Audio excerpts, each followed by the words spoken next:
Welcome to the shit show.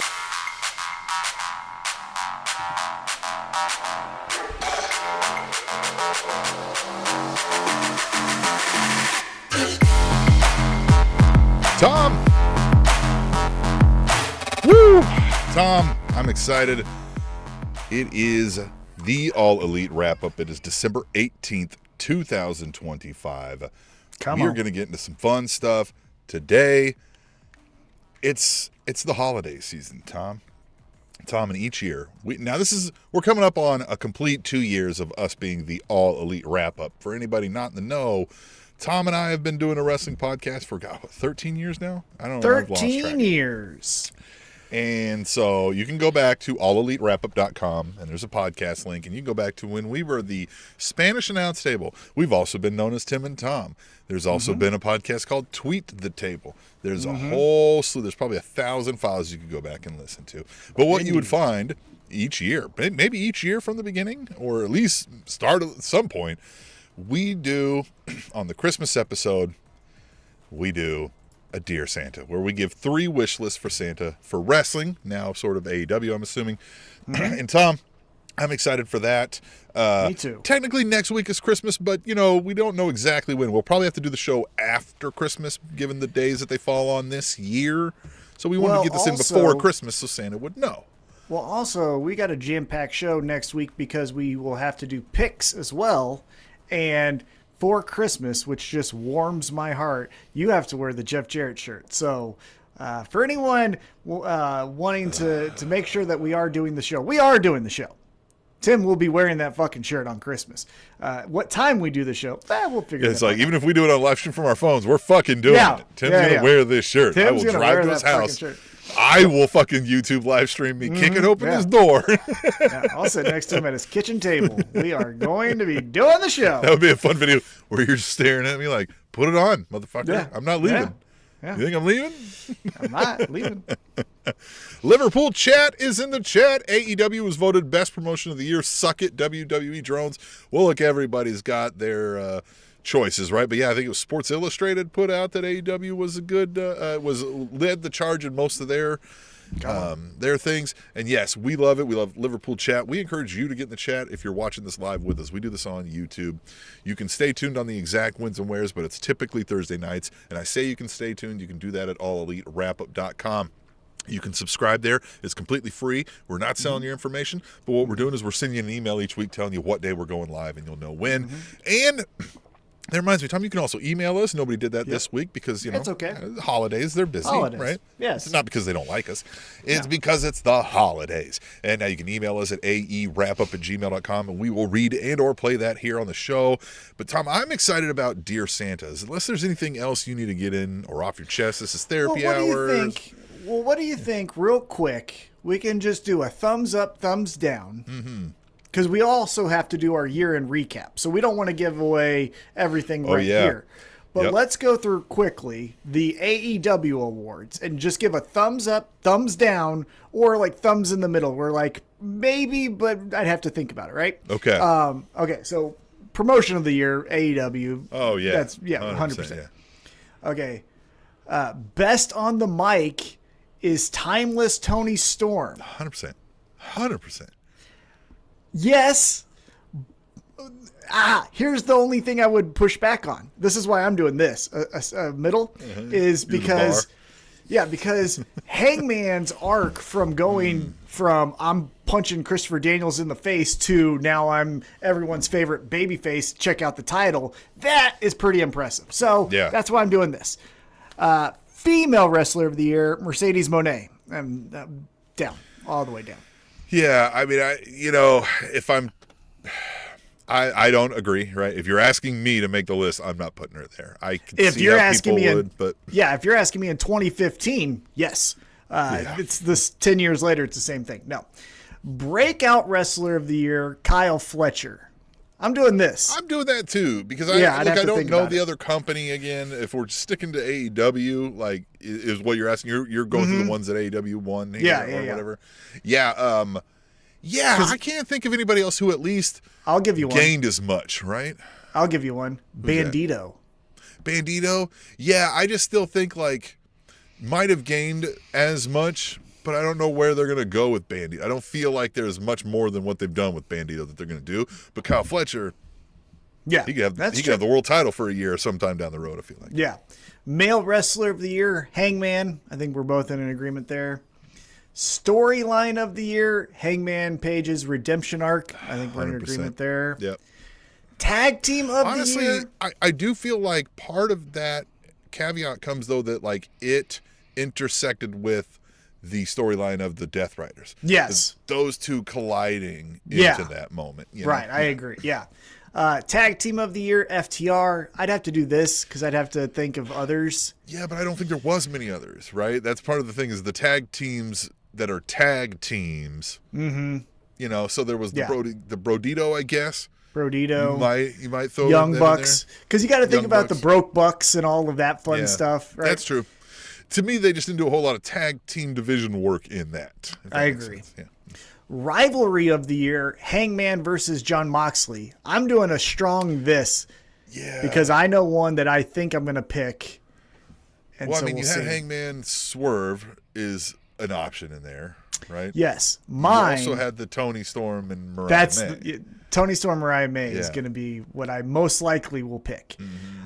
Best in the ring, Will Ospreay. I'm going to have to do this. I don't know. I'd have to think about it. It's also not my wheelhouse. Because Samoa Joe fucking killed it this year. I think he was awesome. So, you know. And then show of the year, AEW. People said Bandito had match of the year a couple times. Yeah, true. Yeah. Again, Breakout Star could also be Bandito for best in the ring. Show of the year is AEW Double or Nothing 2025. I'd have to do this. So Double or Nothing is Anarchy in the Ring. Remember when they mixed the men and the women? Yep. Willow was in there. And then the main event was Hangman versus Ospreay. Yeah. But, man, Y'all In felt like, man. In felt like it. But felt like an arrival moment. You know what I mean? It felt like a big deal, Yeah, so there you go. That's a quick little recap. If there's any other awards, they don't exist because it didn't go to AEW.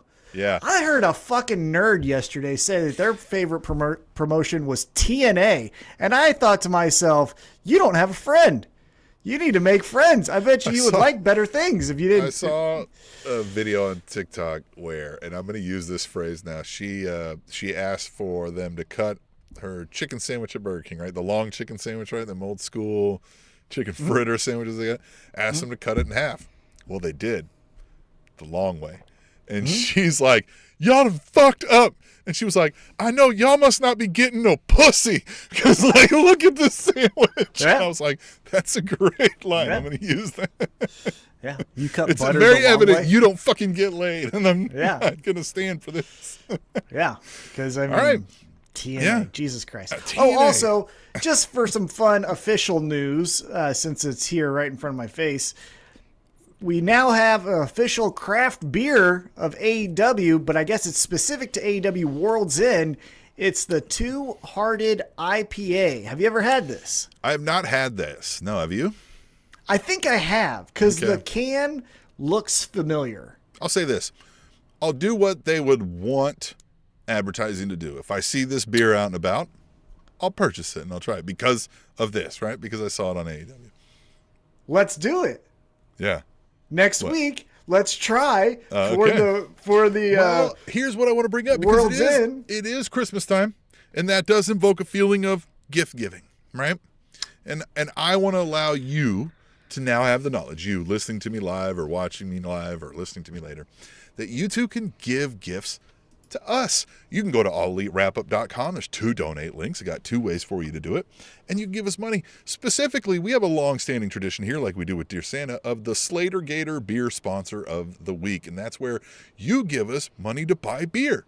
Tell us a specific beer if you want. If we can find it, we'll get it. Or just drop us enough money to buy some beers and say, go get some beers and we'll get some of our own. And then we'll tell everybody how great you are for having done that. So I'm all about the great things you do in life, all the charitable things you do, all the great things people say about you throughout the show. It's a great time. And you can do that. And you know what? If you can't do that, if you can't support the money for beer, we're just asking for, just some money. Give us $5. You know what I mean? Yeah. Give us $5. Give me $5. Yeah. I need $5. What is that King Kong Bunny used to say? Yes. Give us $5. You like it's $5. the holiday theory, right? Or holiday spirit. Give us there. But Tom, Santa's coming. right? Yes. And, we may or may not be on the nice list, but, in case we are, we like to get our list into Santa every year, right? We each ask for 3 things. We don't want to go overboard. Santa's a busy person.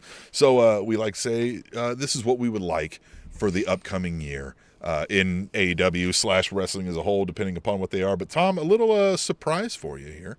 Ooh, I like surprises. I went back, like anybody can do, on AllEliteWrapup.com and go check out past podcast episodes. I went back to last year's Dear Santa. Ooh, because I wanted to see, what did we ask Santa for? And I'll let you determine if Santa delivered on some of these, all right? I like it. Dear Santa 2024, we'll start off with Tom. Came out the gate asking for Brody King to have a top solo championship run. So not quite there, Santa. Right? No. Not quite Santa. You didn't harp on the solo. You said I want him to get a good championship run. But you mentioned, but you said like world title, TNT or whatever, right? This is what I wanted. Mm-hmm. Yeah, that's what I wanted. So we're getting there, Santa, but maybe you misheard Tom. I know you're busy. Maybe I need to clarify next time. You're busy. Then I came out and said, Tom's already asked for this, Santa, and I'm going to ask for it, Santa. We need heel men's world champion MJF battling the protagonist, the Mad King, Eddie motherfucking Kingston. And Tom, I ask you, Santa deliver on that? No. Man, Santa. Well, Santa. put a pin on that. Put a pin in that right, because it Santa. might be coming back. All right. Detecting the theme, Santa.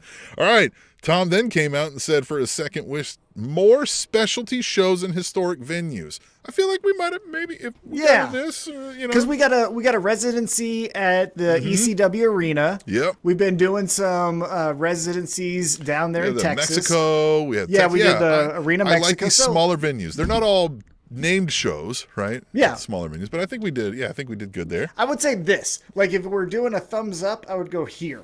Right? It's not here. You're at like 60% there. Yeah. All right, then I came around and said, let's drop a men's title. We got too many titles. Now, man, again, Santa, we delivered, but now we added another one. And now we're talking about potentially breaking apart the one that we dropped. And Santa. Santa. Don't like that, Santa. All right. Now, Tom came out with his third one and said more. I'm going to surmise this here. Turner, Warner Brothers, HBO Max synergy, right? Well, so again, if you like remember, maybe you're like 40% on this, right? Like because let's not forget that DC did present Full Gear. Yeah. So there was a comic book that had the Orange Cassidys of the world in comics and DCs. Yeah, so I feel we're 35, 40 in there. Yeah, right. Yeah. Well, then my third and final from 2024 was a women's storyline focused show. And Santa didn't really deliver on that for us either, right? I said it didn't have to be all women, right? But like, because men are in their lives and it's wrestling. But like, if we drove the show with the women's storyline focus, well, then we'd get them some more exposure. And we didn't quite get that. So we were clearly on the naughty list for 2024. Well, here you go. I'll give Santa a little bit of maybe he kind of tried really hard. Because we did get our first ever women's blood and guts match. Yeah, right. So again, I think we were on the naughty list, but we weren't like down on the Trump naughty list. Right. You know what I mean? Yeah, we're not. Oh, whoops. We're not must racist. be AI. All right. No, so we'll hope we are on the nice list this year, right? We're going to get our Dear Santas. By the way, if you're watching us live in the chat, you can throw your Dear Santas in there also. You can hit us up on the aewrapup@gmail.com or find us on the Blue Sky. Tell us what you want Santa to bring to you, too. We'll try to get in a good word for you. So, Tom, you want to go first again this year? Yeah, because guess what I'm doing? Tripling down. Dear Santa, you fat bastard. I want MJF. This fat son as the heel champion taking on the babyface Eddie Kingston. Now, God damn it, we've got our fucking chance right here. We've got a 4-way fight, and you can make MJF the champion. You just had Eddie Kingston fight for the championship and lose, and he said you don't lose. You either win or you learn. He learned enough to get another shot, and there you fucking go. We're 2 moves away from this. You fat breaking and entering cocksucker. cocksucker. Yeah. Fucking give it to me, Santa. Piece of shit. I'm going to stop leaving cigarettes for you at night. If you don't fucking give me Eddie Kingston and MJF, no more cigarettes. Raggedy bitch. You raggedy bitch. God, that You a big motherfucker. You raggedy bitch. That's my God. He's the fucking best. You raggedy bitch. That they might be tag team of the year, FTR, because of Stokely. Because of Stokely. Yeah, I don't know if they would have pulled this off as well without Stokely, right? They're doing a great job. They're doing better than I would have thought at the heel thing. But it's just giving that extra spice, right? The extra sauce with Stokely. Liverpool Chad in the chat, love saying that, says, love that Trump clip. Makes me laugh every time. LOL. There's another one for you. All right, so Tom, let's get into my first Dear Santa of 2025. I've got a bit of a curveball one for you.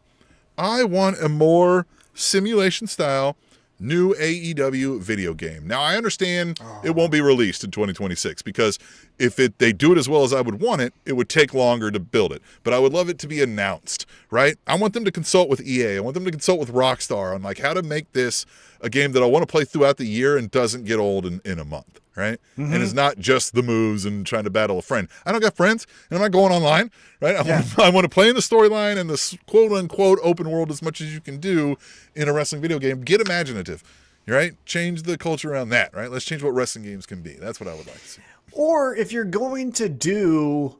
See, here's the thing that I would tell AEW, especially being under the Warner Discovery banner for as long as that does last until Netflix potentially takes it over, is create like the NBA 2K universe where like you can run around, you can play a pickup game, but then you could go get Jordans, right? You could go to the Food Network, you could go to swim with the Dolphins, you could do a wrestling match with Orange Cassidy, you know, like I feel like they had the very base of that in the first video game, right? Like where you could go do you could work out or you could do the thing, but like it was the same one every time, right? The first time you did it once, it was the same one. Like, that's what I mean. Like, I understand you're not going to have a GTA level open world, right, with this, but like something that can like be a story that I can kind of choose my own adventure to some extent, right? And have it be an ongoing thing that keeps going. And like the reason I say EA is things like that, like dynasty modes where like this can go year over year and it's just not stale, right? Like I can somehow have a quest to now be a new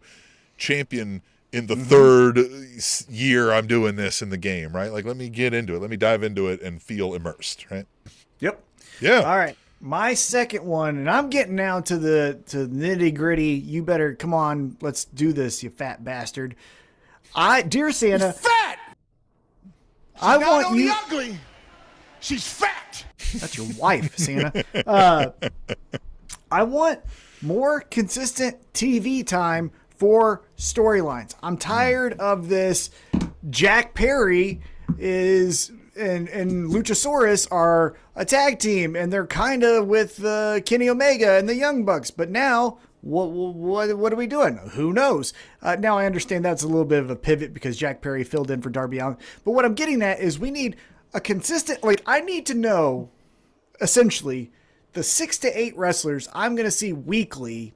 And if one needs to be interchanged, let's make it an event and someone else is brought in. But like Bobby Lashley and MVP, where the fuck are they?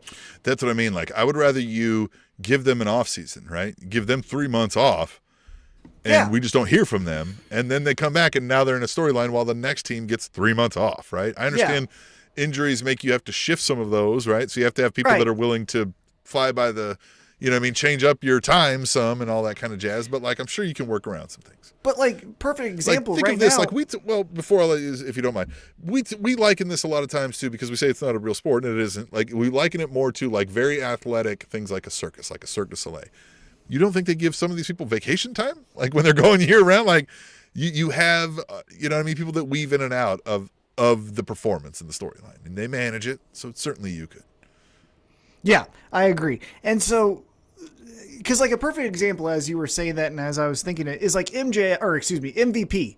MVP does the Shelton Benjamin, Bobby Lashley are the first two in the national championship. Okay. Now again, it's being reported, and I think Tony Khan actually said it, so it's not one of those like dirt sheet things, but Bobby Lashley's hurt. Okay. What's MVP doing? Yeah. Why can't he do something? Like, have him tell Why us. can't he be recruiting? Right? Yeah. Yeah. Joe did it when Hook got hurt. He brought in Powerhouse Hobbs. What the fuck are you doing? Is he And just out there, scouting talent, potential business partners? Something. But I'm just saying, Networking. like let's get a core and let's adjacent to that. You know what? Yeah, I had a third one, but I'm switching it. I'm switching it now. So you go with your second one. I'm switching All right. it. My second one is very selfish. I want an AEW pay-per-view in Kansas City. Look, we're ballers, right? We're buying floor seats and shit. It'd be nice to avoid the travel costs and the hotel costs one time for us and get us a pay-per-view. I feel like our crowd has brought you some bangers here recently. I do worry a little bit about turnout if you don't step it up a little bit with the marketing, but I think if you plan it out ahead of time, it's a pay-per-view event, you're going to do that. An AEW pay-per-view in Kansas City. I think it's time. Yes. Yeah. And they need to fucking bring it. They need to fucking bring it. You have the history here in Kansas City that is outside of just WWE. You have the NWA. You have Harley Race. You've got a ton of shit you could go on with that. You obviously have enough history yourself with the Kenny Omega Pac 30-minute Iron Man match. You've got the fucking return of Tony Storm at Winter is Coming 2024. You got plenty of history of your own. And also Kansas City, fucking come here, you assholes. Bring a pay-per-view. All right. I pivoted in real time because as I was talking about the core, my mind sparked to something that I really, really want. So here you go. And this is a poo-poo, and I'm sorry, but it is. Dear Santa, no more fucking Kenny Omega and Don Callis. I don't ever want to see these two fucking people in a storyline together ever again. I'm fucking done with it. Kenny Omega is essentially, and I'm not trying to retire him early, but he's not in the middle of his prime. Tour, right? Yeah. He's on the end of his prime if he's not, like you said, on his retirement tour. Let's stop fucking wasting him with Don Callis. Yeah. And Don Callis, stop wasting him with Kenny Omega. Like, get these two away from each other. I'm so fucking tired. And certainly they can't think that Young either Bucks. one's adding to each other at this point. Like, it can't be under some impression that that's what's happening. Yeah. And adjacently, the Young Bucks, right? Get Young Bucks away from Kenny Omega. Like, stop with the all friends wrestling a little bit. Kenny Omega's too fucking good to just only be feuding now with Don Callis. It's fucking bullshit. Nope, Don Callis forever. All right, my third wish, Santa, and again, I feel like I've been a good boy this year. I really do. I feel like I've been nice. Right, motherfucker? No. All right. You? Yes. Fat! All right, what I want is a women's Continental Classic. I think if we end each year with the men's Continental Classic, let's start each year with the women's Continental Classic. Let's go right into it. I like that idea. Yeah, I like that idea. Yeah, I agree. I don't want both of them at the same time. Nope. Too much to take care of. Yeah, and think of. Nope. Yep. Let's start it. One ends the year, one starts it. And they're both annual, they're back to back, and we love it. I mean, honestly, internally, if you could schedule it to where the women's Blood and Guts happens at the time of the men's Continental Classic, and then the women's Continental Classic happens during the men's whatever, vice versa, that would be fucking dope, right? Yep. Because I also don't want two blood and guts. Same time. I don't need both of them. Too much. Yep. There, and then bring it 6 months later. Yeah. So there you go. That's our wishes. Liverpool chat says the women's Continental Classic would be amazing. Wouldn't that mean another title as well? Oh, no. Damn it. Well, Well, but we could go back to, look, if Santa, if you'll grant me a fourth one, fucking put let's that do a fourth titles one. back to a non-defendable title. It's a trophy title. Well, it's a title shot. Just like how this... Yeah, but it's still the Dynamite- trophy title. Like, you might get the belt. You stand there and, like, you say all year, I won the Continental Classic, but, like, you're not defending it against fucking Kevin Knight. You know what I mean? Yeah, get him a ring. Yeah. Well, it's the Dynamite Diamond ring, right? MJF didn't defend his ring. Right. He just won it every year. Occasionally, I guess, you can work it into a storyline or something, but it's still, I feel like that doesn't mean nothing. Yeah, interesting about that thing, too, and we're going to talk about that. But, yeah, that's our Dear Santa. Again, look, we've been fucking good this year. Right? We're at least not Trump. Fuck Donald Trump. Well, come on. yeah. If that's your baseline, then we're fucking angels. Yeah. That guy is a cocksucker. Yeah, look, we are many things, man. We're nice. We're philanthropic, right? We're Jacked, oiled up, hot. right? We are all kinds of things. Hell yeah. Help us out. Speaking of jacked, oiled up, and hot, we had our first match from AEW last night, the Holiday Bash. Yes. And it was in the Continental Classic Blue League match. And we still haven't addressed why the Blue League is any different from the Gold League. I understand there's two different leagues, but like I would like a little wrinkle to like rules are different in the Blue League versus the Gold League for something, right? No countouts or whatever. I guess there are no, but you know what I mean? Like Yeah. something, right? Like we just like, is there a reason one's blue and one's gold? no, it's just two leagues. Is it right? like an AL versus NL? Like we don't got Yeah. a DH here. Yeah. Oh, yeah. You know what I Oh, that was a fun time. know Now what I there mean? is no. Well, Yeah, I mean, that might be a good idea. some way to find a wrinkle. Yeah. Yeah. Okay. All right, but we still had our Blue League match last night. We had Jon Moxley taking on Roderick Strong. Roderick Strong had no points. He had to win this match, or else essentially he's eliminated from advancing. Roddy Strong. And him and Jon Moxley put on one of those old-fashioned, we like to punch and kick each other, and that's what they did in this one. They wrestle all over the place here. Jon Moxley is your winner. Yeah. What did you think of our opening contest? I think, again, these guys like to wrestle grab, right? They said almost like brawling style, right? It was a punch and kick, and you know what I mean? But, we talked about this a little bit last week, too, regarding the Continental Classic. So now, why do I believe that Roderick Strong wants to do anything other than take a dive in any remaining matches he may have? Pride. I guess. If you're a babyface. If you're a heel, why wouldn't you, right? Because you're a bad guy. You want to do things Yep. the underhanded way. Yep. I would say, yeah, money. Yeah. Yeah, last week we said you just say, like, every point you get's $100,000. So you just some points, man. Yeah. Yeah. Get a pinfall victory, get 300,000. Yeah, exactly. These are not advancing. Yep. At least you're getting something. Or just, run around the ring and stall 20 minutes and fuck over John and get $100,000, right? Yeah, there you go. Get 1 point. Yeah. All right. So Jon Moxley advances, or excuse me, not advances, but gets the 3 points. We hear from him later, so we'll put a pin in the rest of the Moxley conversation, and we'll keep it moving to one of his old best friends, Eddie Kingston. As I mentioned earlier, Eddie Kingston said, hey, yeah, people are talking why'd I tap, all this, but guess what? You don't lose. That's what I've learned. You either learn or you win. Mm-hmm. I liked this. He was taking it surprisingly well, but he explained why, right? And he explained, like, it's on to the new, right? And like, hey, I'd love to teach somebody what I learned. Like, I understand I'm not going to get another title shot, but I can beat the fuck out of somebody that's got a smart mouth.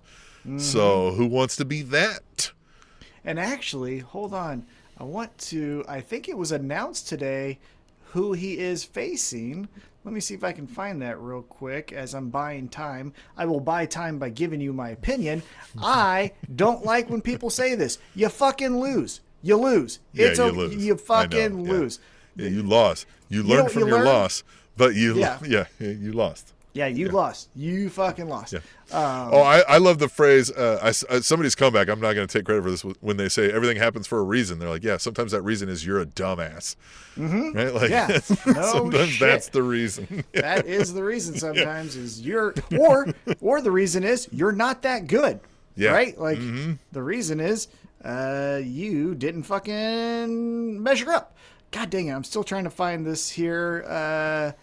What do you think is next for Eddie Kingston? I don't while know. I'm still trying to find this. Yeah, I mean, like, well, listen, if Santa was listening, it's going to be MJF wins the title, and he's going to mock Eddie Kingston in the back, and Eddie Kingston's going to show him what he learned. I mean, that he's going to win the title. Yeah, that would be the best. What are you trying to find? They announced who he's going to be taking on Saturday.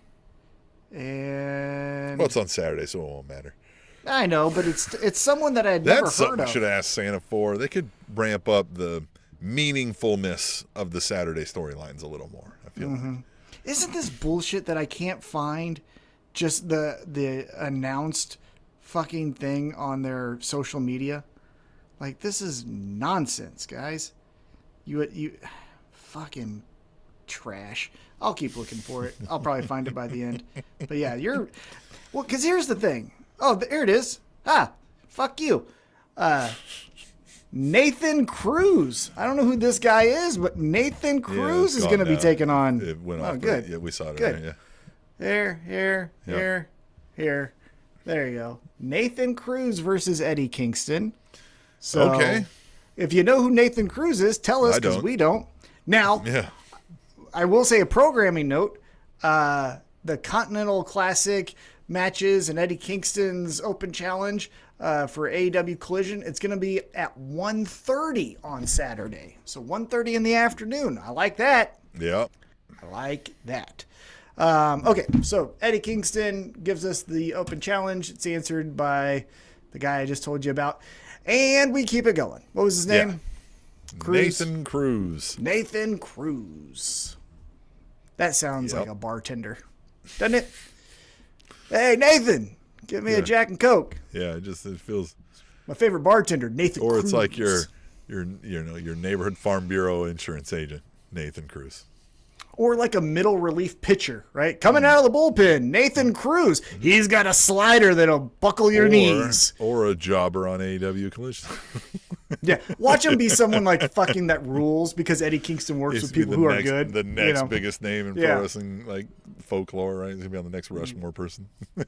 Yep. Well, you heard it here first, Nathan. Yeah. You suck. No, I'm kidding. All right, now, hopefully, fingers crossed, toes crossed, this is the end of this fucking storyline. But our second matchup is the $1 million, 750,000 euro, winner takes all trios match. The Elite reunite. Kenny Omega, Matt Jackson, Nick Jackson takes on the Don Callis family of Okada, Hechicero, and Takeshita. Wonder who's taking the pinfall on that one. And we get the reunited Elite. Yeah. Yay. Well, here's what I'm going to say. I'm exhausted already from the Don Callis, Young Bucks, Kenny Omega, blah, right? I will say it was kind of cool in this matchup to see Okada and Kenny Omega mix it up again. Sure. Right? That's kind of like a classic feud that you always like to see from time to time. And they haven't hit you over the head with it, so it's still fresh in AEW. This is what I don't fucking like. We just talked about Y'all In. Remember? Yep. And if memory serves me correct, well, actually, when was the cage match that Will Ospreay had to fucking go away because they broke his neck? When was that? You know what I'm talking about? Well, that was this year, right? What paper? That was earlier, though, wasn't it? Wasn't that earlier in the year? No, because that's why he's gone, right? So that would have been September timeframe when that? No, that was Y'all In, wasn't it? The Road to Recovery, latest. When's that posted?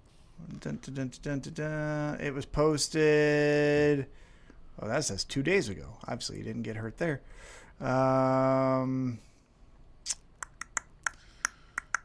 Forbidden Door. After Forbidden Door. Gotcha.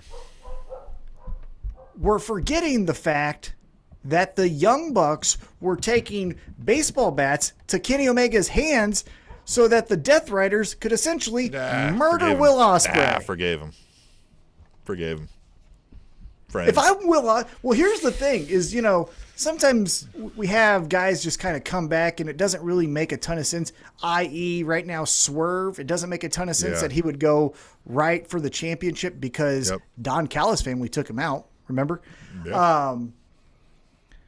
But if I was Will Ospreay, I'd be like, hey, you cocksuckers, you guys all got buddy. Do you forget what they did to me? And Kenny Omega's like, oh, hey, they're my friends. Like, well, I thought we were friends. Yeah, then we're not friends. Yeah, I would do something like that. But yeah, the Elite come back. They don't come out to the Kansas song, Carry On My Wayward Son. So maybe they didn't get the rights to that. They just come out to the old BTE theme. Yeah. But what'd you think of the match? We had some butting of the heads with Takeshita and Okada, which is I like. So it felt like the standard Elite match, right, for the match, right, which is fine. That's what they do. They're going to play the hits, and we got the broom and all that. But, yeah, I think, again, it's beyond flirting with the idea that Okada and Takeshita are going to come to blows and this is going to do something, right? So what are we going to do here now? Can we do it? I mean, Okada is just straight up motherfucker and like just laughing at him. He's fucking dick wagging at him. You know what I mean? Yeah. He's like, fuck you. To the point where it's like, hey, Takeshita, are you afraid of him? Right? Like he's big brothering you. At this point, I'm like, Takeshita, you need to stand up for yourself. Yeah. Because it's always initiated by Okada. It's not like Takeshita, grabs his foot when he's running the ropes or anything. It's always Okada hits him with the Rainmaker and is like. How Okada has the best way with speaking no English. The best. Of just letting you know everything. He's the slimiest sleazeball making fun of Takeshita every moment he's down. You know what I mean? And he does it better than anybody who says words sometimes. Oh, it's great. Yeah. He's the best version of a pro wrestling big brother. Where you're like, would you fucking stop? Because, it's obviously that he's good, right? It's not like he's a chicken shit that he can't beat anyone. Obviously, he can beat anyone in the world. But it's also all right, man, did you have to flip me off after you did it? But I'm just most impressed with his ability to do it with no words. Yeah. No words. Bitch. Bitch is the only one. It's the only word. Yeah. Yeah. It's great. Yeah. Yeah, so we'll see what happens. Again, like you said, after the match, Kenny Omega takes the broom, sweeps him off. Maybe we're getting the return of the cleaner version of Kenny Omega. Maybe. But look, I get it. We were in London. They wanted to see the Elite, so you got to give the people what they want, as Excalibur likes to tell us. Yeah. Well, and there is something, too, in a while where you haven't had large crowds in a good several-week run. When you get a big crowd, sometimes you got to give them the hits to that's what I was get the moments. Yeah. Side note, I was saying this to my wife while I turned on the episode. I think once a quarter they should go overseas to somewhere. Yeah. Go to Australia, go to London, Mexico, go which to isn't overseas, Mexico. but you know what I mean? Yeah. But go international. Yeah. Go Toronto. Yeah. Once a quarter to give you that nice shot in the arm. That's what I would do. Because it always feels like a big event and a part of those things. Yep. Yeah. Yeah. Once a quarter and 4 times a year on top of your every month pay-per-views feels like perfect. Oh, have you heard of Saudi Arabia?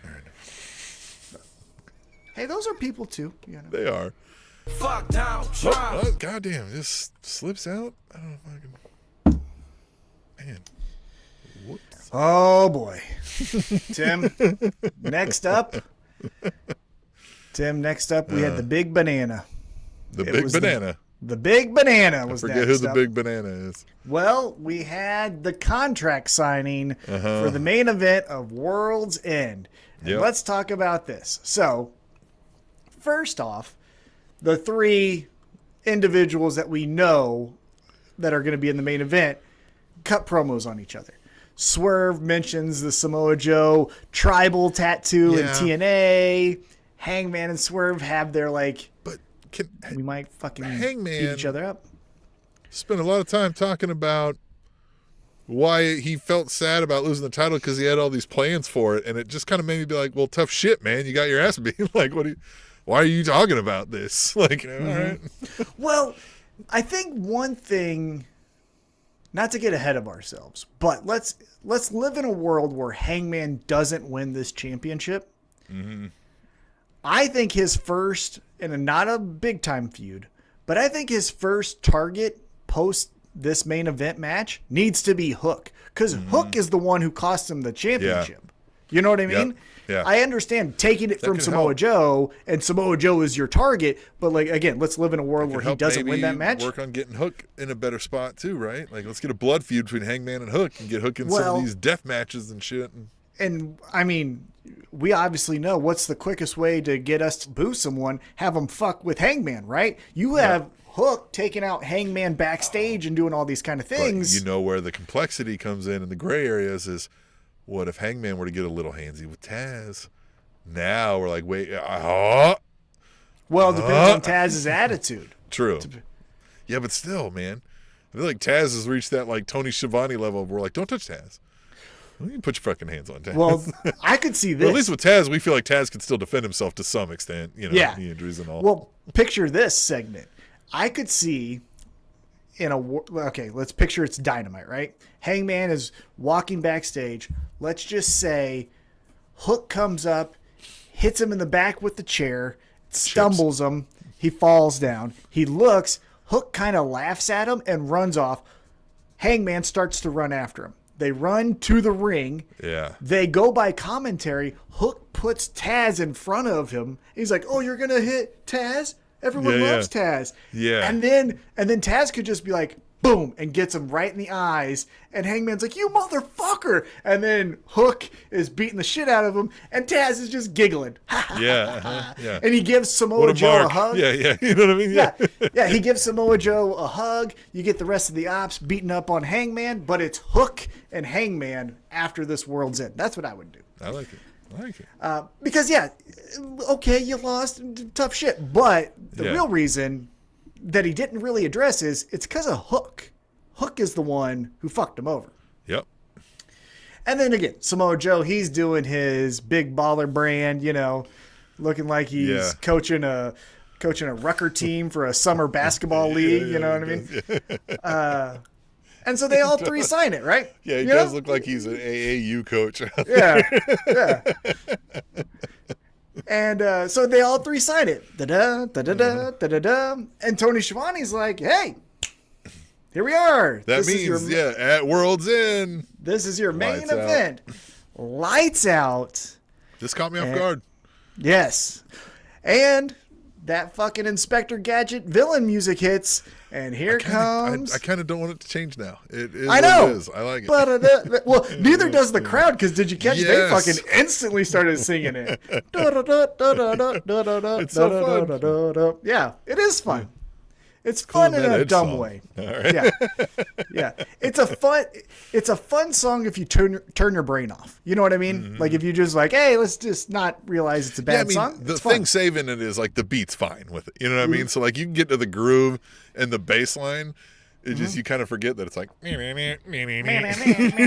that part. Yeah. Yeah, I mean, it really does. I know I'm kind of joking, but like, it really does sound like a cartoon villain. It sounds like if we remade Inspector Gadget, like they redid Scooby Doo recently or something, that would be the. Exactly. So, MJF is back, and he says, "I'm cashing in my Casino Gauntlet title shot, and we're making this a 4-way fight." And by the way, for all you fucking goofs that are about to talk about this main event from now until the 27th, it's not a fatal 4-way because the objective isn't murder. Well, maybe it's not the stated objective. It's not a fatal 4-way. It's not a fatal 4-way. Somebody might die. No. If somebody dies in this thing, you're going to have to wear that Jeff Jarrett shirt. That's what else. So, Yeah, see? MJF, So you're not willing to put your money where your mouth is. Sounds like Jeff Jarrett to me.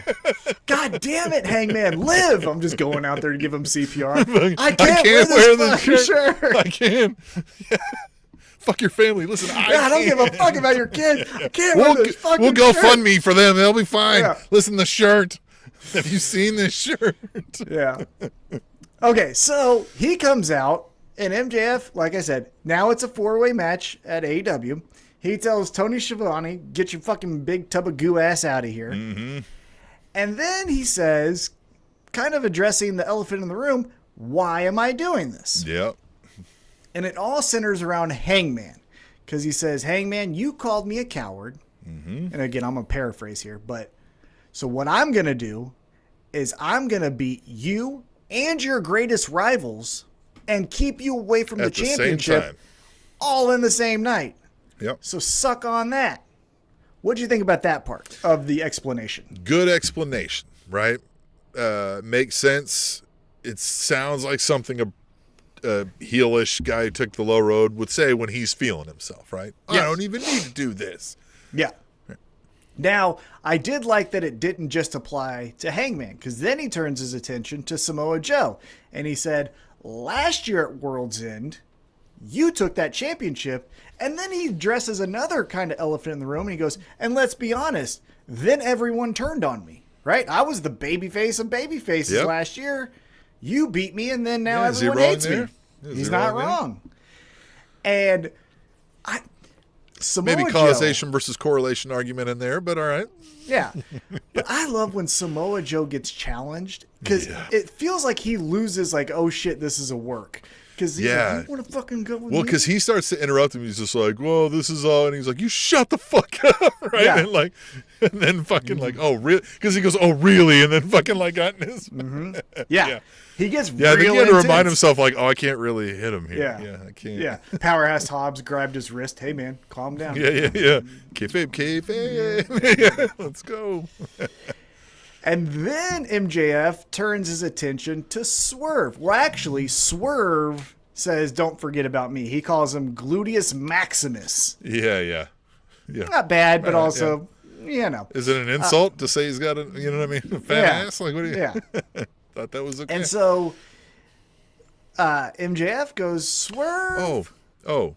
Yes. MJF went to the same doctor that old CM Punk and Nick Jackson went to over there in Turkey and during his absence and got himself lined up.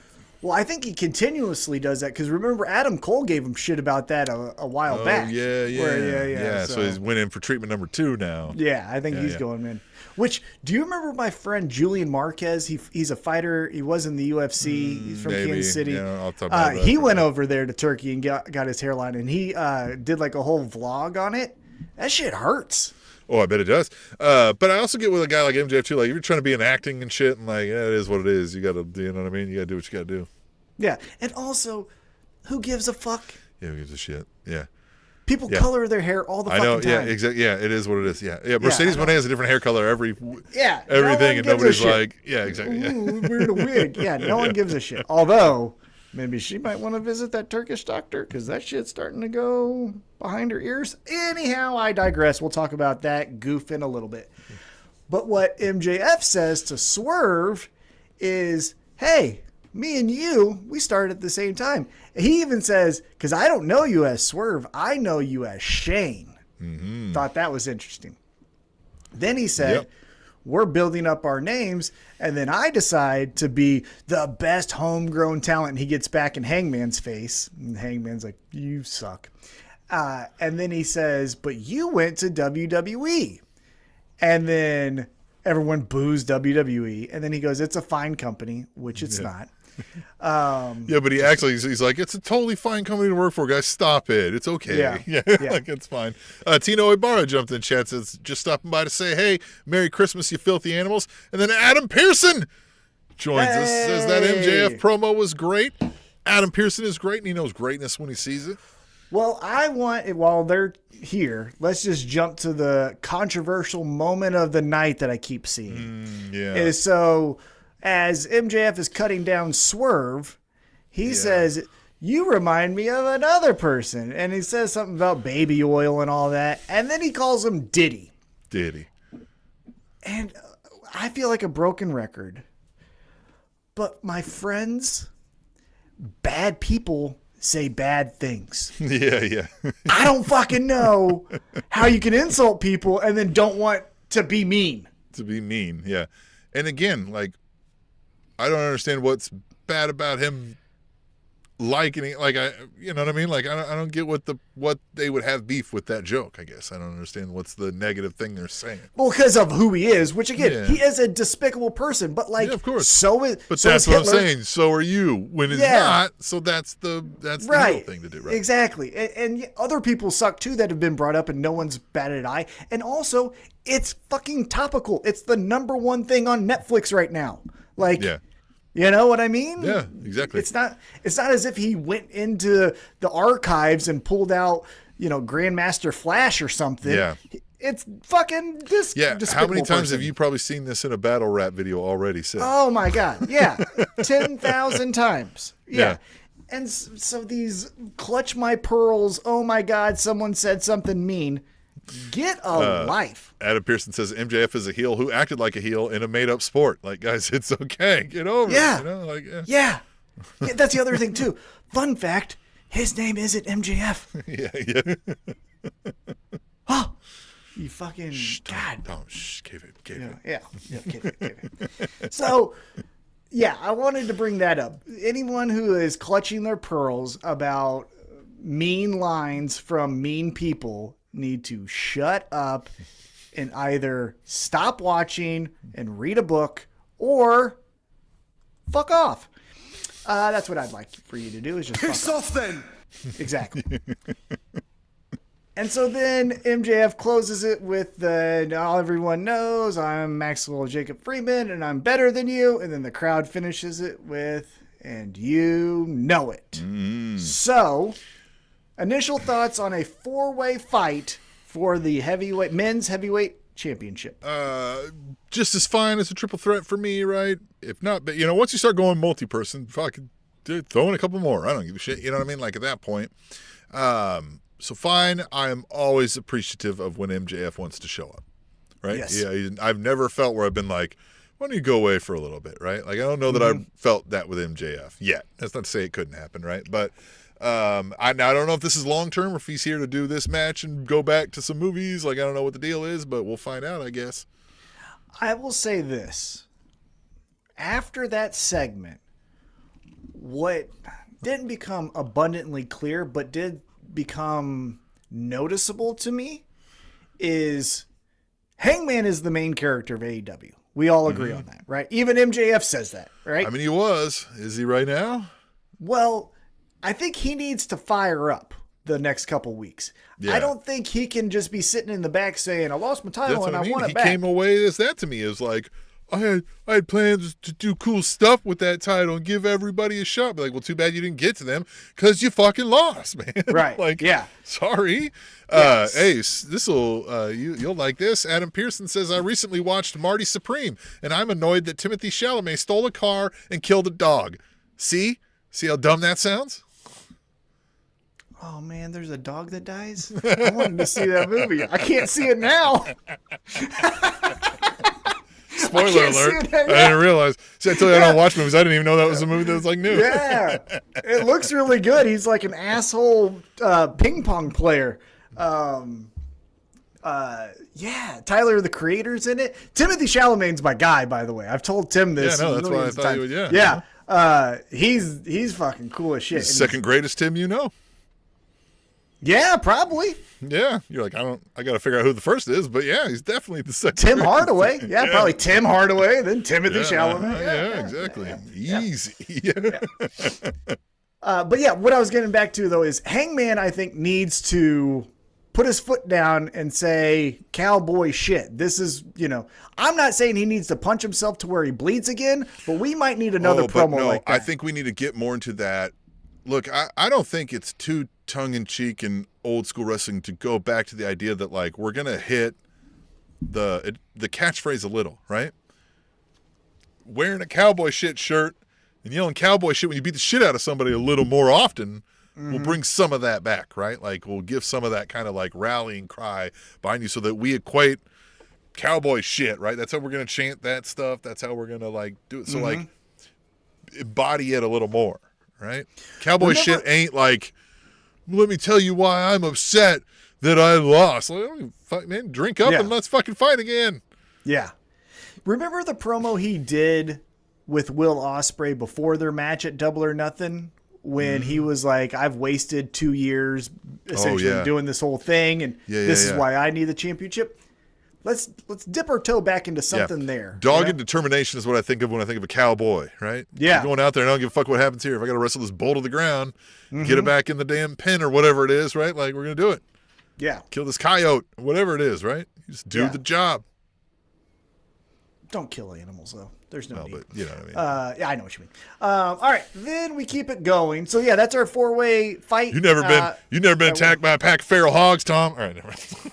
I have not. You're like, no, I have not yet. So we get that, and then we go backstage, and Jet Speed, they say they're still ready for the Continental Classic. Now, let's take a step back. Essentially, they said nothing here, but we did get the match with Speedball versus Kevin Knight. Speedball wins.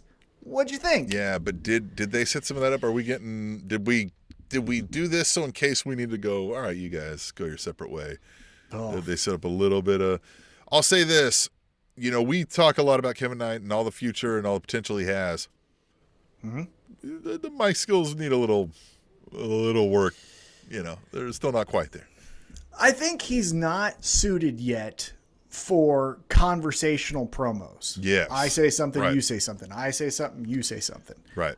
If it's you just say something, I think he's okay. Yeah, he always sounded believable when it was like we're going to Magic City, like all that was fine. This felt like, I was like, man, you worked really hard to remember these lines. Yeah. You worked really hard. Yeah. And you did. You remembered the lines. Yeah. I say ABC, you say Yeah. 1, 2, 3. I say ESG, remember we said you say 4, this 5, was not 6. as bad as Mercedes Moné, but when I said she's always talks like she's reading off of cue cards, right? Where she's like, because then I'll be meeting you Sunday and we will beat your ass then, bitch. Right? Like, it's like, man, you read that shit off a teleprompter that was going too slow. Yeah. That's kind of what it sounded like a little bit, right? We hear from her, so we'll talk about that in a moment. But speaking of her, she is in our next match. It's an 8-woman. How does she say it? Womans? All right. So I'm going to say this again, and hopefully people can back me up on this. She says woman's world title as though it's a possessive singular, as in I stole this woman's purse, when it is the women's plural, right? Like plural, like women's, and she says woman's. Mm-hmm. Mixing those up, and it's wrong. It's really grating to my ear. It really bothers the worst. me. Yeah. Yes. But this is an 8-woman tag match. Yes. It is the TBS champion, Mercedes Moné, the Forever champion, ROH Women's World Champion, Athena, and I guess now this is their name, the Mega Problems. The Mega Problems, which, it is, yeah. Megan Bain and Marina Shafir. Yeah, right. Because she's mega sus, right? Yeah. And then the problem, Mega Problems. Yeah, she can't wrestle. Because we've had the Mega Powers, we've had the Mega whatevers. Yeah, Mega Sis, and then she's a problem as Mega a Problems. Wrestler. Yeah, Mega Problems. She's a problematic wrestler, I agree. Yeah. But they are taking on our first ever AEW Women's World Tag Champs, the Babes of Wrath, and the ones who just came up short, the Timeless Love Bombs of Timeless Tony Storm and Mina Shirakawa. And what I will say first off, I love that she even works like an innuendo into the name of their tag team. She's just great. Yeah, she is the best. The thing that I wanted to say before I get your thoughts, though, is this crowd fucking loved Tony Storm. Everybody loves Tony Storm. She's the best wrestler in the world. Well, this is, again, where I think I'm just mad because I think everyone knows what the truth is, and we're just deciding not to say it because we want to be contrarian. It's like saying Josh Allen's the best quarterback in the NFL when it's obviously not fucking true. Like it's obviously not fucking true. Mercedes Moné is not the most popular women's wrestler in the world. It's Tony Storm. It's Tony Storm. And back to your more synergy things, like, can you imagine her on like let's get Tony Storm being interviewed on Conan or, Fallon or whatever, like, Jesus Christ. Yeah. The clips Friday that'll night come out movie. of that. Full character. Oh. Yeah. If she were to be a judge on a Food Network show. Oh my God. The way she would describe how things taste. Let's get her doing side line interviews on games and shit. Mm-hmm. Fucking basketball games. Oh my God. Yeah, I mean, they're not there anymore, but if the NBA guys were still there, you could have had Chuck and Tony. Wow, that would have fucking ruled. She might have become a permanent fucking stay on that show, man. Well, because the way she would have done it, because that Charles Barkley's like, when I was growing up, my favorite wrestler was Dick the Bruiser. And she would have been like, that's what he left me with every night. Yeah. Like, something stupid like that. I can't imagine how twisted she would make Charles Barkley. Like, can you imagine the frustrations she would put that man through? Yeah. And then Shaq laughing at it the whole time and still not even understanding, but just knowing it's making Chuck mad. Yeah. Would have been God great. Damn it. Would have been great. Yeah, we need to get her. Tony, commission that. Let's get them. Remember we talk about the old men Muppets, like being that character. If we could get Shaq and Chuck as the old men Muppets in the box seats, watching over every AEW show, and you could have a separate stream with them. Yeah. God damn it. I would pay money for that. Oh, I would too. And I love my Excalibur God. and Tony and Taz and all those guys and Bryan Danielson. Yeah. But kind of how they do the Manning cast. Let's get Chuck and Shaq yeah. watching AEW pay-per-views. That's all I need is the pay-per-views. It doesn't have to be every Dynamite, right? I like it. Yeah, I like it.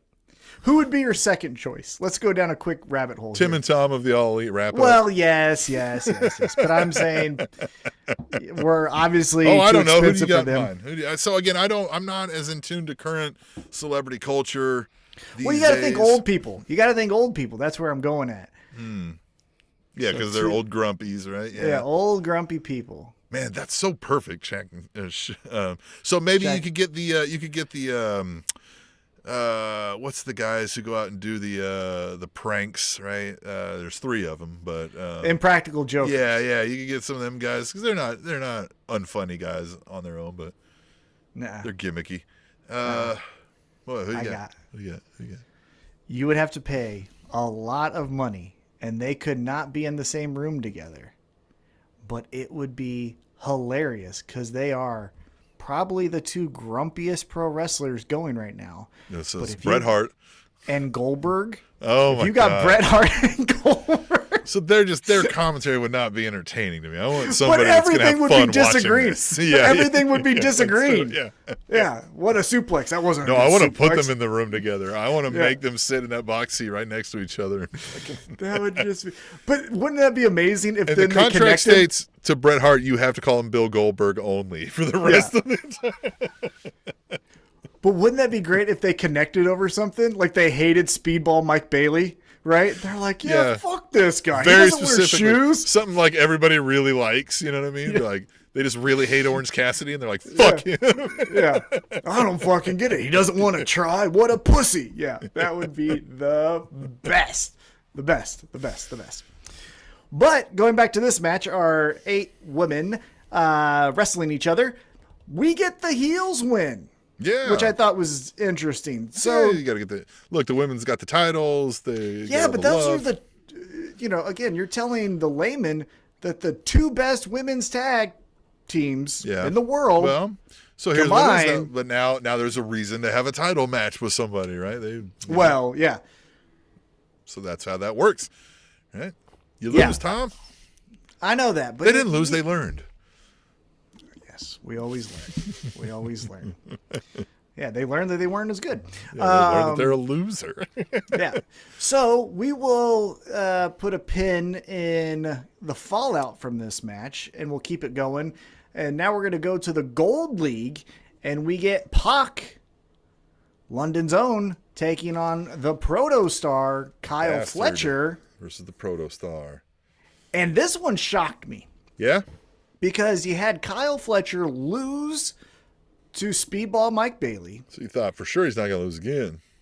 2 times in a row. No, he's all the hot star right now. He's, you know what I mean? He's all over. He's Hot! And Pac says, "Oh, I see your momentum, and I will just take that from you. Check out this finisher," which that finisher is fucking fun. This is a great move, though, for Pac when it's one of those surprise, I beat the up and comer, because Pac's like disgusted, look back like, why did you think this would be any different, you stupid dipshit look? Mm-hmm. Is perfect for that, right? While the crowd's like, oh, what? And he's just like, smell my dick. You know what I mean? He's like, fuck off. Well, this is my favorite thing so far in the 3 years now that we've done the Continental Classic is Pac defeating Kyle Fletcher was shocking. It was a very, very good match. But Kyle Fletcher's not a piece of shit now, right? It's not like he's a loser. Yeah. We had Darby Allin beat Will Ospreay, and everyone still thinks Will Ospreay could be champion tomorrow, right? So Kyle Fletcher's not losing anything by losing matches in the Continental Classic. That's what I love about this. This is the Black Arrow is the name of that move. That's what Adam Pearce says. This slapped Pac doing the Black Arrow for the first time in forever. Yeah, all that shit. Yeah, Yep. he's fucking cool. Yeah. Like him a lot. Like him a He's a bastard. He is a bastard. Now, Tim, I'm going to tell you what we have coming up next, and I want you to put on your thinking cap because this is almost there. It's almost there. So next up, we had the Dynamite Diamond Battle Royal. Yep. This year's one was interesting because MJF's not in it. Yep. So does he defend it, or is it just like... Nope, I don't think so. No, it's just going to be... Because he got the title shot. Right. And then that's it. Okay. Yeah, it's going to be these two facing for it, right? Right. So outside of my personal opinion, there was too much fighting outside the ring. Sure. Because it felt like there was fighting in the ring to just get into the ring to then just get thrown out, right? Yep. But we have a lot of fun moments here. I feel like AEW very specifically goes out of their way to do this on their multi-person matches. When they do those like Casino Gauntlets and whatever, like people, they go in, they get thrown out, and then they lay there for a long time while somebody else comes in and wrestles in the ring. Yeah. While they lay outside, like just leaving only two people in the ring, right? They go out of their way to like not be laid out in the ring, if that makes sense. Yeah. I mean, it's good for safety, right? Because then no one's going to trip over them and all that kind of stuff. But it doesn't add to the like, this is not choreographed. Right, exactly. Feel, right? Yeah. So you had some fun moments here. You almost had the re-scissoring of the Acclaimed, but then Max Caster gets thrown out. Not the Acclaimed. Not the Acclaimed, right. Did you see their video where they had to do like a signing together? No. So they had to do a thing where they had to say 3 nice things about the other one. And they did it office style, where they're like, you're a truth teller. And then they were like, he's full of shit. Yeah, right? yeah. But then the last one was Max Caster said to Anthony Bowen, like, again, the 3 nice things. He goes, and the last one is, in the best possible way, you're gay. He's like, because you go to all these, things, and, you're a good, And then Anthony Bowen goes, oddly enough, I wrote, you're gay for you. And he's like, but because you're an advocate, you're an ally, like all the stuff that you've done for me, Yeah. But then the rest of the video is Anthony Bowen being like, he's catching, he's buying into this 100% because he's giving them compliments. He's like, hey, fix your collar while they go into the meet and greet and all this stuff. But then when they shoot to Max Caster, he's like, I'm not gay. Yeah. And they're like, no. Yeah. And like, and Anthony Bowen's like, I got him again. And then they go to Max Caster. He's like, yeah, but I'm not gay. It's really funny. I'll send it to you. Yeah, it's really good. One of the best was I've seen was like it'll come to me. There's a way to phrase it to where like they have to be like, you either answer to like, you know what I mean? Like the answer is you're gay, right? Like, hey, I'll figure out that phrase. Anyway, back to what you're saying. I would say let's lean into that because it makes you different. You got MAGA Mania over here running wild. Be different than that. Anyhow, here's where I want your thinking. Yes, and Triple H. Here's where I want your thinking cap. Mick Foley. Fuck yeah, Mick Foley. Yeah. Friend of the show. Yeah. Here's the thing. Side note, we'll get back on track when I want your 2 cents on this. But, side note, my mother-in-law, who's a very, very powerful, influential person in the area, we went to, what did we do? We saw the lights or something. We saw each other. A zoo light show or something. Oh, yeah, Glow Wild. Yeah, we went to Glow Wild last night. God damn, Jesus, dumb brain. Anyhow, it's still big, though. Just so focused on this show and excited. Exactly. 100% focused, yes. But she goes, hey, Thomas, so I heard a wrestling legend broke off with the WWE? That's crazy. Is he like really like a big time? I was like, oh, yeah, no, he's a legend.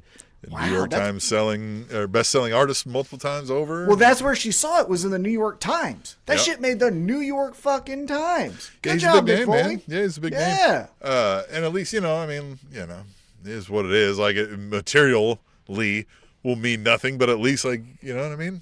At least you're out there saying the right thing. Yeah. You show that you have a backbone, right? Yeah.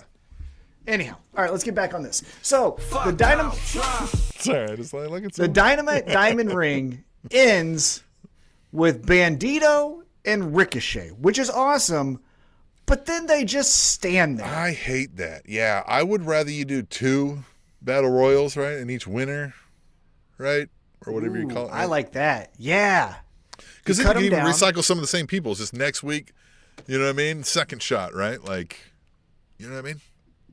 Ricochet's already in. He won the first one, right? That's a great idea because then you could run back the Acclaim. Now we'll get the scissor, right? Or whatever. Yep.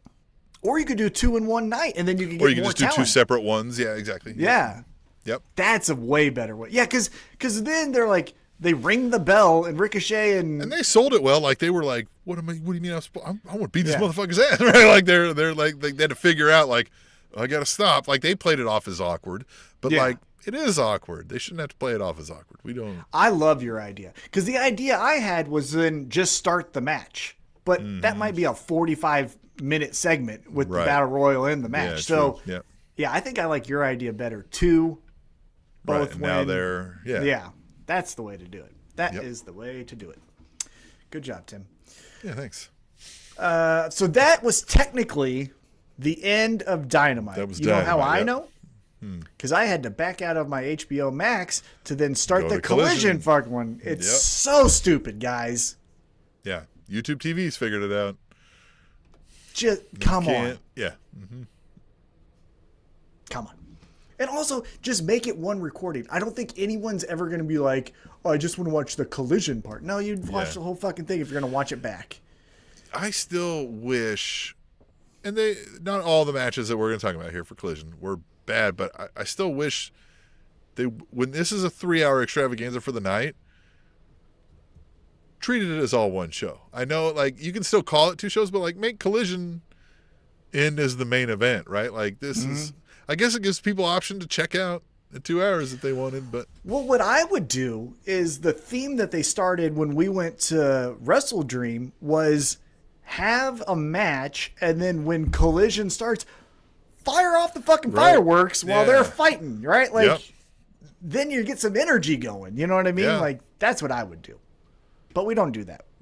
What we do is we get a really good promo from Jon Moxley. I think Jon Moxley is starting to try to be one of our guys now because he Yeah. gives this, I don't give a shit if I'm winning or losing. You know that I'm going to be fighting every day. That's what we do. We leave it all out there. I mean, and it's just like, and he even does a thing where he's like, if I fail, just know that there were no bullets in the chamber. And you're like, fuck yeah, man. yeah. Yes, I think recently I've noticed they're not what I feel like we had gone into a Jon Moxley formula for a while, right? The throw the shoulders, speaking a little bit of weird, you know what I mean, riddles and act mysterious. I think some of that's gone, and this is more of a like I'm in my own head, but it's giving me an evil focus, right? Yeah, I think it's great because it's also inspiring, right? Hey, don't you want the opportunity to do something great? And then if you do get that opportunity, don't fucking waste it on trying to be cool or trying all this stuff. Like, I thought it was great. Yep. I thought his promo here, and again, side note, if you heard Travis Kelce on the New Heights talking about, hey, you're out of the playoffs, so what do you do the rest of the season? His promo basically Yeah. of saying like, hey, it's an honor to put this uniform on. Kids would love to do what I'm Yep. doing, so you treat it with respect. It's kind of the same vibe that I got from Moxley here, You're right. where it's like, you fucking compete, man. That's Yeah. what you do. So Yeah, because I will never not go in this thing where the objective is beat the shit out of this motherfucker and just be like, nah, I'll let him win. You know what I mean? Like, Right. no, Yeah. I'm gonna beat the shit out of this motherfucker. Yeah. I can't not let that not happen, right? So John fucking Moxley. yeah, Are we gonna get a because that's the thing I babyface buy run? into, right? For a guy like that, is like the answer is this is a competition to see who beats each other up. There is no way I can allow myself to accept that I'm not the one who wins this match, right? Like I don't care what's on the line. Me beating him is on the line. I can't let him say he beat me. Yeah, and that's Who am what's fun. I? Yeah, exactly. Now here's a question for you. Do you think we get a babyface run out of the Death Riders, or do you think we get a babyface run out of Moxley? No, God, we cannot, because the whole problem with that, if we go Death Riders as a full thing, the associated characters become nothing. You know what I mean? Like, I don't feel like there's depth to them when we do a face Death Riders, right? Like, there's not. I feel like it's more easy to get the complexity with the heels, right? With all the dirty, dastardly things they'll do, than like a bunch of people were cheering for, right? Mm-hmm. Yeah. Because, like, why do I now suddenly like Yuta? And Yuta doesn't suck. Well, he does suck. Yeah, you know? But if he's trying hard, that's commendable. Like, he's still the suck. worst. Yeah, he's still the fucking worst, but yeah. All right, so let's get back into some in-ring action. We get a Continental Classic Blue League match, and it's Orange Cassidy taking on Mascara Dorada. Yep. And again, Dorada previously just defeated Claudio, who defeated Moxley. But in this match, we get kind of a gentleman's agreement kind of fight, and Orange Cassidy defeats Dorada and then throws him the glasses. Did you catch that at the end? Mm-hmm. Like, hey, take these, you fucking loser. Yeah, you can have that. Yeah, give that to your kids. Whatever. I'm your kid's favorite fucking wrestler. See ya, bitch. No, he didn't say any of that. Yeah, what'd you think of the match, though? Fine. This is where, as much as the Continental Classic is everything you've said about it, right? Like, there's these matches, and, like, now we don't, Kyle Fletcher could take a loss here to another big star, and it doesn't really affect how we feel. It can also produce this, where it's just like, yeah, this was a match. Mm-hmm. But I will say, if you told me tonight, Orange Cassidy versus Mascara Dorada, it at least feels a little more important when you tell me it's part of the Continental Classic, right? Yeah. But yeah. Later, I think the part is this comes later, where we don't feel Orange Cassidy or Mascara Dorada even have a realistic shot at winning anything in this Continental Classic. Yeah. Yeah, those last week matches when it's just like, Yeah, it's like two 3 fourth points. place NFL division teams. You know what I mean? I don't Like, fucking care. Yeah. It's like the Titans versus Chiefs this weekend. Like, who the fuck cares Jesus about Christ. that shit? Minshew Mania, man. I love him. I think he's great. I do. I like him a lot. I hope he Who's the fucking starting throws, quarterback week 1 next year? the new backup quarterback. We always just do who? 1 year. Well, I don't know, but it's always someone new. Because, like, last year it was Wentz. Before that, Yeah, that's why I'm trying to figure out who it's going to be. Yeah. Jacoby Brissett. All right. yeah. Could be. Fucking Yeah. J.J. McCarthy. Yeah, He'll it probably could be get something cut. just fucking, it'll just be something like that, yeah. Mac Jones. That's who it'll be. God, he looks like a fucking tub of mayonnaise, doesn't he? I don't know. I haven't seen Jeez. Oh, my God. He has a body only a mother could love. Like, his fucking... If he's married, she ain't looking at him. She's blind. fucking Russ Wilson starting the... I mean, Russell Wilson could. Jesus. He could, but I don't want him in the locker room. Jesus. Yeah, he's such a nerd. Rather call up old Phillip Rivers. Yeah.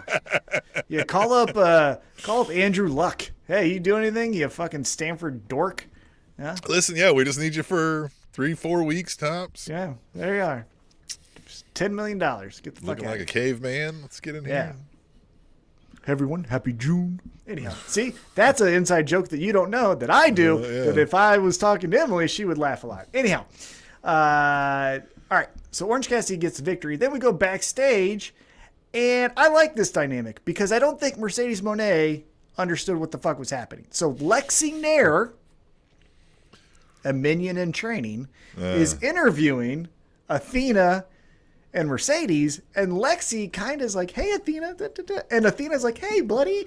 And Mercedes is like, hey, you dumb fucks. Yeah. Uh-huh. It's me. Like, we're talking to me, right? And I don't know how you feel about this, but I love the dynamic of Athena and Mercedes right now. Because Mercedes does the whole, hey, we won, so Tony, you better give us a shot at the women's tag team championships.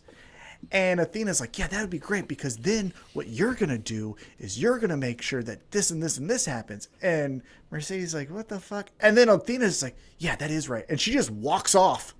And Mercedes is like, hey, ass. Yeah. Like, I'm still here. You know, I like Athena doing this. Like, she ain't that special to me. If we could incorporate at least that with the Mercedes Moné, where she's still this same kind of out of touch, aloof, you know what I mean? Thinks she's the king shit of the world, but is being called out for it and is starting to become somewhat self-aware unknowingly yet. You know what I mean? Being like, yeah, why the fuck does everybody keep leaving the room when I fucking, you know what I mean? Like that kind of shit, that might help a little. You're right over there. You're dropping characters over there. Almost did. Yeah, I think it would be good if, there was something that she was never aware of, or like, Mercedes, you smell like Cheetos. Yeah. How do we discover that there's a group chat without her in it? Right? Yeah. How do we get that? Well, that's the thing. Man, if they did a backstage segment with Athena and all the heels, right? And they're all kind of sitting around the locker room. And you have Mercedes with the most spectacular, locker, right? Yeah.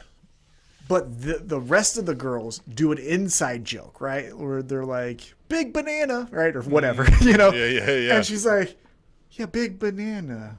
And they're like, big banana. And then they like walk off and she's like, what the fuck is this big banana? And then do that for weeks, right? Yeah. She's like, she wins and she gets on the microphone. She's just grabbing like interviews done when they're with her friends leave, and then like Lexi Nair's standing there and she's just like, hey, real quick, you know what the fuck this big banana thing is? And they're like, I don't know. Well, Lexi Nair's like, big banana. Yeah, she'll be like, oh, big banana, you guys are great. And then just like, she's like, no, fucking tell me what the fuck. Yeah, tell me what that is. Yeah. She's like, you know what it is. She's even grabbing like staffers. What the fuck is big banana mean? Yeah, well, I don't know. Yeah. I don't know. Catering's that way. Yeah, because all the heels could be like, you're Mercedes. You obviously know what it means. And then just walks off. Yeah, when she's like, what is the big banana? They'll be like, you're too funny. Yeah. Oh, I don't know. Big banana. Big banana. It should be big banana, too. That's so dumb. So here's the thing I watched recently, and this gave me a chuckle. I was watching, we've talked about this. I love the video game Red Dead Redemption 2. Oh, right? yeah. You're talking to the guy who wrote all that stuff, right? Kind of a singular guy. Obviously had a team, but he was like the driving guy. There's one character in this game that is an Englishman, and he's wandering around shouting, looking for his friend Gavin. He keeps telling you, I can't find my friend Gavin. But there's not like a mission associated with him. You can't actually help this guy. And you never find out where the fuck Gavin is. You don't know anything about it, right? And so there's all these theories, people do online, right? Conspiracy theories. So they asked him, and they were like, what is this born out of? And he's like, well, we actually wrote that. We didn't want that to be fully answered. We don't really know. And he's like, it was just kind of ostensibly funny to hear an Englishman shouting Gavin over and over again. He's like, I just thought it was funny. He's like, and that voice actor really nailed it. He was like, it was really good. So he just kind of left it in there. And I was like, that's hilarious. He was just like, fuck him. I just thought it was funny to hear him say Gavin. Yeah. Because sometimes it's not that deep, right? Yeah, exactly right. Yeah. That's exactly what it is. I saw an interview with AC/DC, and they're like, so AC/DC, does that mean Antichrist Devil Child? Yeah. And they're like, so it's a power source. Yeah. It's like, have you ever seen it says AC/DC? We just thought that looked cool. A power source. And they're like, so that's it? And they're like, yeah. Idiots. Yeah. It just looked cool on a poster, man. Yeah, it looks cool poster. And then, hey, it's just an inside joke that we had. So like, shut the fuck up. Yeah, that's great. Gavin. That would be Gavin. Yuta would name his child Gavin. Yeah. It's like it pierces the game because you'll be playing something serious, and then like you'll be in a different town, and like later you'll just hear be like Gavin, and you're like, God damn it. You're like, the fucking guy's looking for Gavin again. And the first playthrough, you don't know that the like Gavin doesn't exist, so you're kind of like, what am I supposed to do here? What am I like? You're hunting around. You're like, am I supposed to look for this guy Gavin? You spend I don't even want to talk about how much time you can spend being like, what the fuck am I supposed to do about this? They're just giggling. Trying to figure it out. Are there clues? Am I trying to... I like that. Yeah. All right, we get back into some in-ring action. We get Jamie Hayter taking on Isla. Is that how you say her name? Nailed it. Isla Dawn. Yeah, sure. Of course. Yeah. So everyone knows how to say that. Nathan Cruz. Yep, Nathan Cruz. That motherfucker is going to be the next like Cena I know, level. yeah. So we get a good standard women's match here, right? Jamie Hayter fucking rules in the ring. Kind of like Mercedes Moné. Not as bad, but like... It's hard. The thing that I like the most about Jamie Hayter is not her promos or gear or anything like that. It's her She's matches. also got, I would say Hogan-like. I'm going to say it's on that level, but like just that charisma in the ring to like, she can look out at the crowd and be like, fucking, you know what I mean? Just shake her body and be like, all right, I'm fucking, yeah, right? Like, you just, for whatever reason, you want to cheer for Hayter when that match, when that bell rings. So tell me what you think about this. So Jamie Hayter picks up the victory. Afterwards. Ooh, you know what she reminds me of? Body language reminds me of coming to the ring and wrestling the match. Texas Tornado Kerry Von Erich, right? She's got that kind of like stance, that kind of like power run where it's almost Ultimate Warrior like. And then gets in the ring and it's that way. It's like energy bottled up, unleashed. That like you better watch out. It's a clothesline here. It's a fucking body slam here. It's a fucking right. Like I agree. But after the match, so she picks up the victory. After the match, the Sisters of Sin and Tekla, the Triangle of Madness, whip the shit out of her. Like they do. I think they get whap. So then Chris Statlander's like, well, I don't like those women, and I want to face Jamie Hayter at 100%. So she runs down there, and then Hayter inadvertently clotheslines Statlander and was like, Daddy. Whoops. That was weird. Sorry. I mean, I like Hayter being like, whoops, sorry. Stay out of the ring, right? Like, sorry. But like, she saved you. The breaks, but she saved you, but you just be like, sorry, stay out of the line of fire. Okay, we've talked about this. Sisters of Sin. If you're going to attack Jamie Hayter and you're going to whip her, can we do it where she's tied up in a dark room and it looks like it's a part of some weird cult-like ritual? You're supposed to be spooky. Not tough. Spooky. Kidnap this woman and whip her, right? Like, do that. Please don't clip that and take that out of context. But you know what I mean? Like, that is what the Sisters of Sin and the Triangle of Madness are supposed to be doing. They're supposed to be druids. Like something here. Well, and even so, like, so Jamie Hayter gets the clothesline on Statlander, which takes her out. And then the Triangle of Madness were like, well, I guess we're done. And it's like, well, can now we we're get back a lights to flicker and they disappear? Can we get something spooky? Yeah, because you were back to where you could kick her ass again, right? Yeah, like, go kick her ass again. Yeah, her help is not. I don't know what you're saying. She took out her own help. Go back to beating her up. What are you doing? Yeah, that's where it's like, pro wrestling logic sometimes doesn't always make sense. Yeah, well, we've got time. We only have 2 minutes for this segment. We got to go. Yeah. Well, we get to our main event. Dawn Soap to play next. We got to go. Yeah. Well, next up we get our main event. It's for the AEW Men's World Tag Team Championships. It's FTR, your champions, taking on a combination of the Bang Bang Gang, this time Juice Robinson and Austin Gunn. Have you noticed on their entrance, the Bang Bang Gang? So Juice Robinson doesn't stand in place of the second Gunn who's injured. He stands where he would stand when the three of them stand back. So they're not back to back. They're like shoulder to shoulder because they're just missing one. They're not now back to back. He's just standing where he belongs. We're just missing Colton or whatever the fuck it is. Yeah. Nice touch. I like it. That motherfucker. Hopefully you're still in pain, you asshole. Still don't like your bitch ass. Anyone who's listened long enough, they know what's up. And he knows what's up too. Yeah, he knows. He's looking for you in the crowds. I know he is. Oh, I'll fucking be right here. I'm from right here, right now. Anyhow, Juice Robinson. Yeah. Juice Robinson. Play that again, because Juice Robinson. You raggedy bitch. Good God, did he look stupid. Man. He goes all out and looking ridiculous. I mean, he genuinely looked like a creative character that didn't have enough money to make him look cool. He looks so ridiculous. He looks like he has to apologize to waitstaff and tell them that he's a pro wrestler looking this way on purpose to be booed. He's the type of person that always gets randomly searched at airports. You know? People give him change on the streets when he didn't ask. Yeah. Yeah.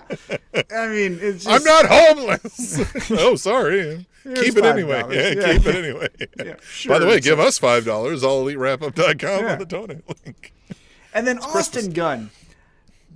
That guy has taken over that Young Bucks energy for me, where his tippy toe walking and his guns up and just overacting bullshit. Just God, he Well, he learns from his daddy.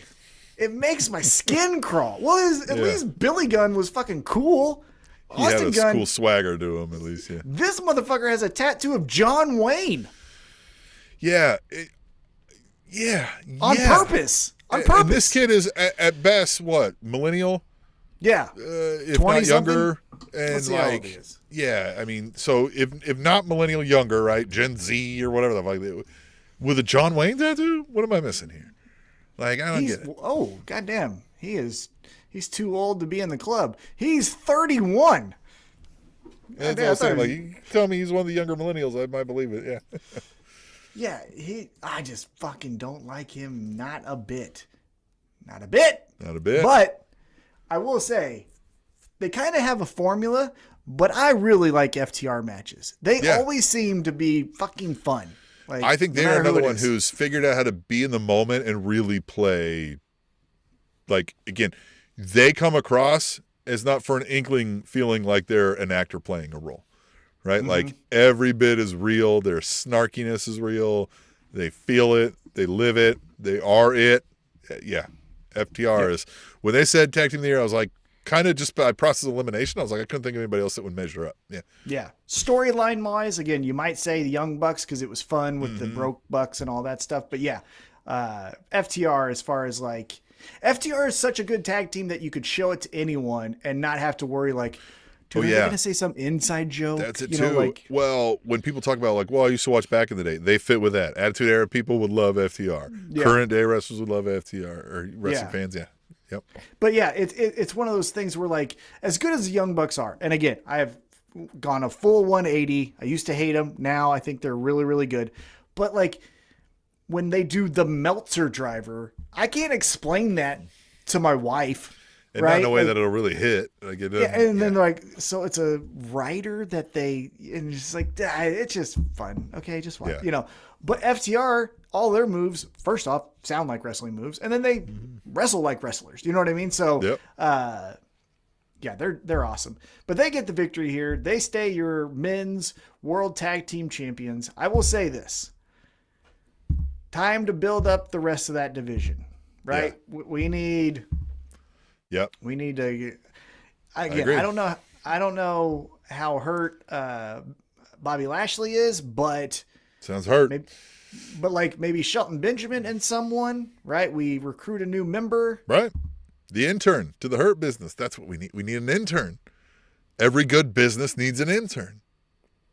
Man, if you get them to go heel, right? They're real heels now, not the like cool heels Yeah. where it's like, you know, man, you get Kevin Knight to turn on Speedball and then he's their The intern.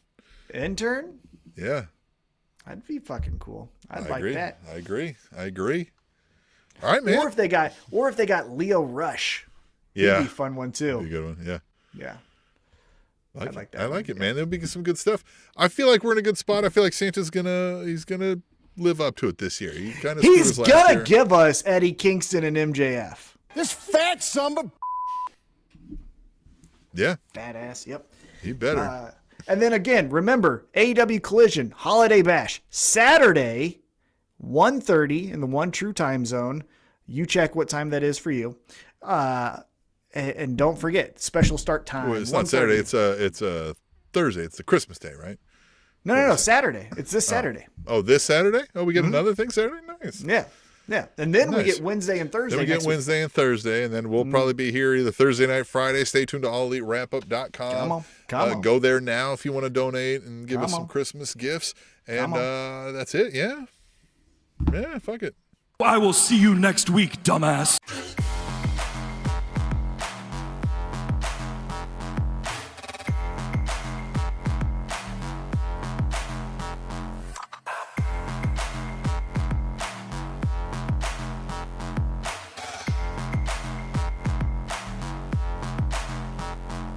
time.